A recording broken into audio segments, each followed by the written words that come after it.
नमस्कार मित्रांनो, स्वागत आहे तुमचं आताच्या ब्रेकिंग न्यूजमध्ये। मित्रांनो, राज्यातील एप्रिल 2019 पूर्वीच्या वाहनांना हाय सिक्युरिटी नंबर प्लेट बसवून घेणं बंधनकारक करण्यात आले।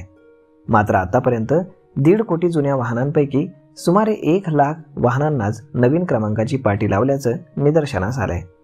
याबाबत सर्वोच्च न्यायालयानं तातडीनं अंमलबजावणीचे आदेश दिलेले आहेत।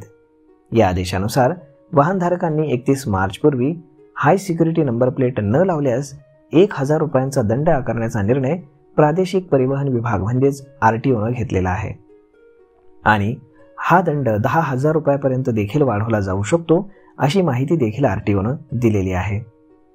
वाहनांची ओळख पटवणं, वाहन क्रमांकांच्या पाट्यांमध्ये होणारी छेडछाड थांबवण्यासाठी तसेच वाहनांचा वापर करून होणारे गुन्हे रोखण्यासाठी केंद्रीय रस्ते वाहतूक आणि महामार्ग मंत्रालयानं वाहनांना हाय सिक्युरिटी नंबर प्लेट बंधनकारक करून राज्यांना अंमलबजावणीचे आदेश देण्याचे आदेश दिले होते।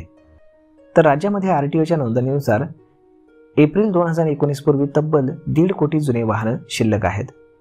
तर राज्यामध्ये या नियमाच्या अंमलबजावणीची यंत्रणा कार्यान्वित करण्यासाठी 2 ते 3 वर्षांचा कालावधी लागला। मात्र ऑनलाईन यंत्रणेमध्ये तांत्रिक अडचणी होत्या। ही पाटी लावण्यासाठी उत्पादक कंपन्या, ऑनलाईन प्रणाली नोंदणी सुविधा, वाहन स्वास्थ्य चाचणी केंद्र म्हणजेच फिटनेस सर्टिफिकेट सेंटर आणि पाटी बसवून देण्यासाठी साहित्याची उपलब्धता, उत्पादन क्षमता आदी नियोजन पूर्णपणे कोलमडलं होतं।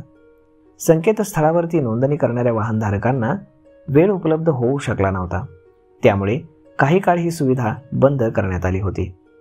सर्वोच्च न्यायालयानं वाढत्या गुन्ह्यांच्या पार्श्वभूमीवरती याबाबतीत अंमलबजावणी करण्याचे आदेश हे आरटीओला दिलेले आहेत।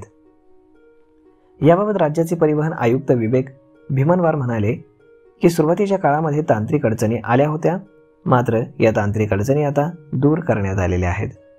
वाहनधारकांना घरबसल्या ऑनलाईन अर्ज करण्यासाठी आरटीओ कार्यालयानुसार safety system, Real Mazon India आणि HFT सोल्युशन्स या 3 कंपन्यांची नियुक्ती करण्यात आली आहे। जुन्या वाहनांची संख्या सुमारे 1.5 कोटी असल्यानं 3 स्वतंत्र संकेतस्थळ, वाहन स्वास्थ्य प्रमाणपत्रासाठीची केंद्र ही वाढवण्यात आली आहेत। उच्च सुरक्षा क्रमांक पाटीची प्रक्रिया राबवताना येणाऱ्या तांत्रिक अडचणी आता दूर करण्यात आलेल्या आहेत। प्रत्येक ठिकाणी केंद्रांची संख्या आणि वाहन स्वास्थ्य चाचणी केंद्र वाढवण्यात आलेली आहेत। उपप्रादेशिक कार्यालयाची विभागणी करून कंपन्यांची नियुक्ती देखील करण्यात आलेली आहे। वाहनधारकांनी 31 मार्च पूर्वी आधुनिक क्रमांकाची पाटी लावून घ्यावी, अन्यथा 1000 रुपयांचा दंड आकारण्यात येईल असं देखील त्यांनी सांगितलेलं आहे। तर मग मित्रांनो, जर तुम्ही अजूनही जुन्याच क्रमांकाची पाटी लावून गाडी वापरत असाल तर आजच आपली नोंदणी करून घ्या, नाहीतर तुम्हाला विनाकारण भुर्दंड हा भरावा लागेल। यावरती आपलं मत काय हे तुम्ही आम्हाला कमेंट करून सांगायला बिलकुल विसरू नका। आणि जर हा व्हिडिओ तुम्हाला आवडला असेल तर आपल्या जवळच्या मित्रमंडळींसोबत देखील हा व्हिडिओ तुम्ही शेअर करायला विसरू नका। धन्यवाद।